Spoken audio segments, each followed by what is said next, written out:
इस वीडियो में हम बात करेंगे स्टूडेंट्स कि integration of linear functions of x कैसे होता है।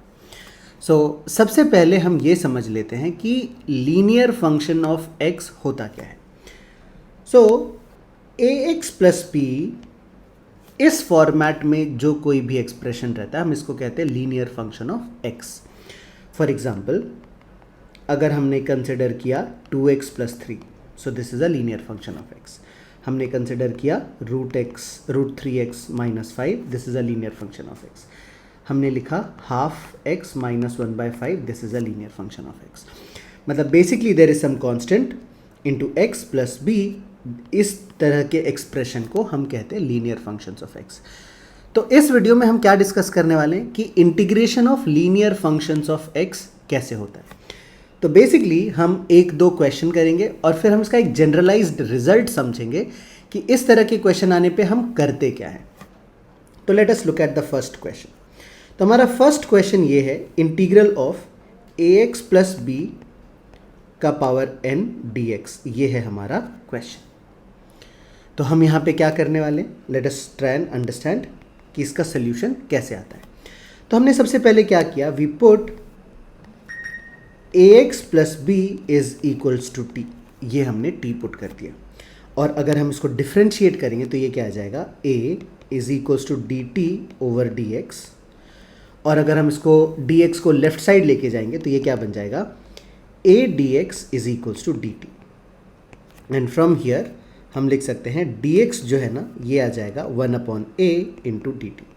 ये हो गया हमारा dx का वैल्यू स्टूडेंट्स। तो सिंस हमको ये इंटीग्रल फाइंड आउट करना है तो हमने लिखा i integral ax plus b की जगह पे हम t पुट करने वाले हैं। सो बेसिकली हम यहाँ पे क्या फॉलो कर रहे हैं, हम मेथड ऑफ सब्सटीट्यूशन फॉलो कर रहे हैं जो कि इसके पहले के वीडियो में हमने डिस्कस किया था।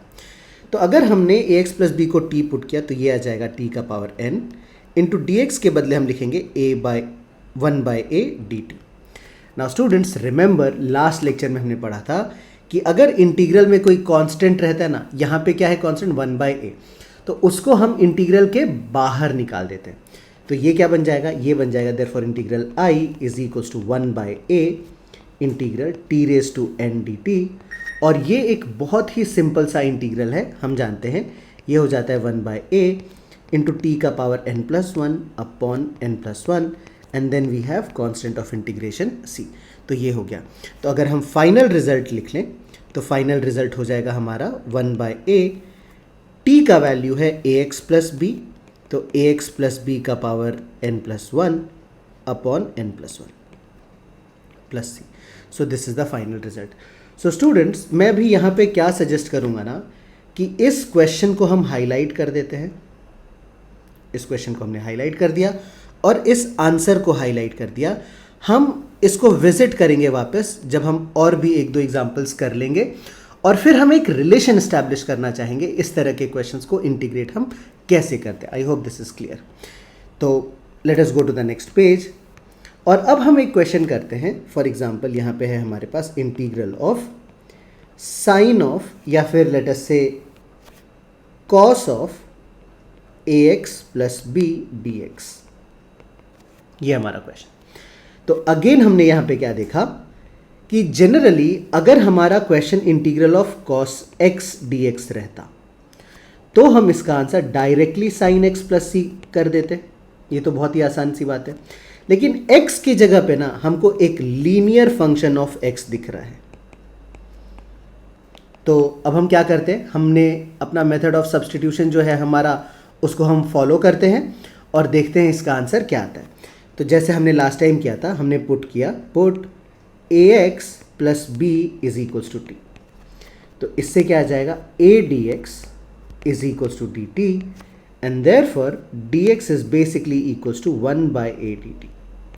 तो हमारा इंटीग्रल i क्या बन गया स्टूडेंट्स, ये बन गया इंटीग्रल ऑफ cos t और dx के जगह पे आ गया 1/a dt। As already discussed इसके पहले वाले पेज में कि 1/a कांस्टेंट है तो 1/a को हम बाहर निकाल लेंगे और ये बन जाएगा integral of cos t dt। तो cos t का इंटीग्रल भी अभी हमने जस्ट सीखा था, cos t का इंटीग्रल होता है sin t, तो ये हो जाएगा 1/a साइन टी, और t का वैल्यू है स्टूडेंट्स ax प्लस बी, और फिर हम इसमें ऐड कर देते हैं कांस्टेंट ऑफ इंटीग्रेशन। तो I hope this is clear. So basically again हम इस क्वेश्चन को हाईलाइट कर देते हैं। क्यों हाईलाइट कर रहे हैं? बिकॉज हम लास्ट में एक कोरिलेशन, एक रिजल्ट काइंड ऑफ एक शॉर्टकट हम सेटअप कर लेंगे जिसको कि हम आगे फॉलो करने वाले हैं। और इस पैटर्न पे हमारा लास्ट क्वेश्चन, तो ये क्या हो गया, integral of 1/ax plus b dx। तो अगेन हमारा मेथड सेम रहेगा, हमने पुट किया ax plus b equals to t, तो dx मिल गया हमारे पास 1/a dt, और ये जो हमारा क्वेश्चन है ना, ये बन जाएगा इंटीग्रल ऑफ 1/a को हमने बाहर लिख लिया डायरेक्ट, ये अब हम जानते हैं, और इंटीग्रल ऑफ 1/t dt आ गया। तो this is equals to 1/a ln t, और t का वैल्यू है ax plus b plus constant of integration c। So this is the answer to this question. तो इसको भी हम एक बार हाईलाइट कर लेते हैं। तो स्टूडेंट्स यहाँ पे ध्यान दो क्या हो रहा है। अगर फर्स्ट क्वेश्चन पे चलते हैं तो स्टूडेंट्स यहाँ पे अगर हम चेक करते हैं ना, इस लीनियर फंक्शन के जगह पे अगर x का पावर n रहता तो हम क्या करते, इसका इंटीग्रल हो जाता x raise to n+1 upon n+1। Now यहाँ पे सेम हुआ, मतलब जहाँ पे लीनियर फंक्शन था वहाँ पे लीनियर फंक्शन आया, पावर n+1 और डिनोमिनेटर में भी n+1 है। इसके अलावा एक और एक्स्ट्रा सी बात क्या आ गई, 1/a से हमको मल्टीप्लाई करना पड़ा, और a क्या है, a is basically coefficient of x। I hope this is clear. तो बेसिकली अगर x के बदले लीनियर फंक्शन ऑफ x रहता है तो हम नॉर्मली इंटीग्रेट करते हैं और बेसिकली 1/a से मल्टीप्लाई कर देते हैं हमारे फाइनल रिजल्ट को, तो हमारा फाइनल रिजल्ट एक बार में आ जाता है। तो मैं ये क्या कहने की कोशिश कर रहा हूँ, हम लोग एक और बार समझेंगे, पहले हम और जो 2 एग्जाम्पल्स हमने सॉल्व किए उसको एक बार गो थ्रू कर लेते हैं। अब यहाँ पे देखो, अगर हमारा फंक्शन cos x रहता तो हमारा इंटीग्रल क्या आ जाता, sin x, और यहाँ पे क्या है, साइन के अंदर ax plus B.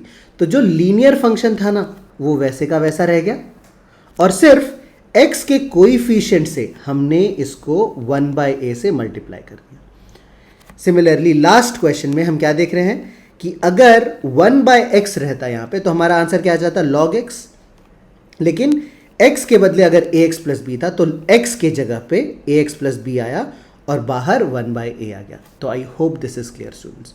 So let us look at some more examples and see कि हम इसको कैसे इंटीग्रेट करते हैं डायरेक्टली। तो अब हम इतना लंबा मेथड फॉलो नहीं करने वाले हैं for linear functions of x, directly answer लिखने वाले हैं। So let us look at this question. ये क्वेश्चन क्या कह रहा है, integral of sec square ax plus b dx। तो ध्यान से समझो स्टूडेंट्स, ax प्लस बी जो है ना, ये तो लीनियर फंक्शन ऑफ x है। अगर इसके जगह पे सिर्फ x रहता तो हम sec स्क्वायर x का इंटीग्रल क्या लिख देते, हम लिख देते tan x। लेकिन हम यहाँ पे क्या करेंगे, जो अंदर वाली चीज़ है, जो लीनियर फंक्शन है, उसको हम वैसे का वैसे रखेंगे। तो ये हो जाएगा tan ax प्लस बी, और x के कोएफिशिएंट से जो कि a है उससे हम इस तरह से मल्टीप्लाई कर देंगे, plus c, and that is the answer. तो I hope this is absolutely clear. Let us look at another question. अगर हमारे पास एक क्वेश्चन है e raise to ax plus b dx, तो अगर यहाँ पे अज्यूम करो वापस e रेज टू x रहता तो x के बदले एक लीनियर फंक्शन ऑफ x है, तो हम इसको नॉर्मली इंटीग्रेट कर देंगे। तो ये हो जाएगा e raise to ax plus b, और x का कोएफिशिएंट क्या है, a, तो 1/a से हमने इसको कर दिया multiply, plus c, and that is the answer. I hope this is clear. अगर हम एक और क्वेश्चन ले लेते हैं, integral of sec ax plus b into tan ax plus b dx। तो इसका इंटीग्रल क्या हो जाता है, तो अगेन यहां पे x की जगह पे लीनियर फंक्शन ऑफ x है, और इसका अगर इंटीग्रल हम देखें, अगर x रहता तो हम डायरेक्टली क्या कह देते कि इसका इंटीग्रल sec x हो जाता, बट sec के साथ हम क्या लिखेंगे, ax प्लस बी, जो लीनियर फंक्शन ऑफ x है वो लिखेंगे, और x का कोएफिशिएंट क्या है स्टूडेंट्स, a, तो हमने उसको 1/a से मल्टीप्लाई कर दिया, plus c, and that is the answer. तो आई होप स्टूडेंट्स तुमको समझ में आया होगा कि अगर लीनियर फंक्शंस ऑफ x का इंटीग्रल करना होता है ना, तो हम डायरेक्ट स्टैंडर्ड फॉर्मूला यूज करते हैं, और 1/a से हम उसको मल्टीप्लाई कर देते हैं। सो इसको अच्छे से रिवाइज करो, this is a very important technique जो कि हम बहुत जगह पे यूज़ करने वाले हैं। So that is all in this video students. Revise करो, वापस से देखो and try doing some questions on your own.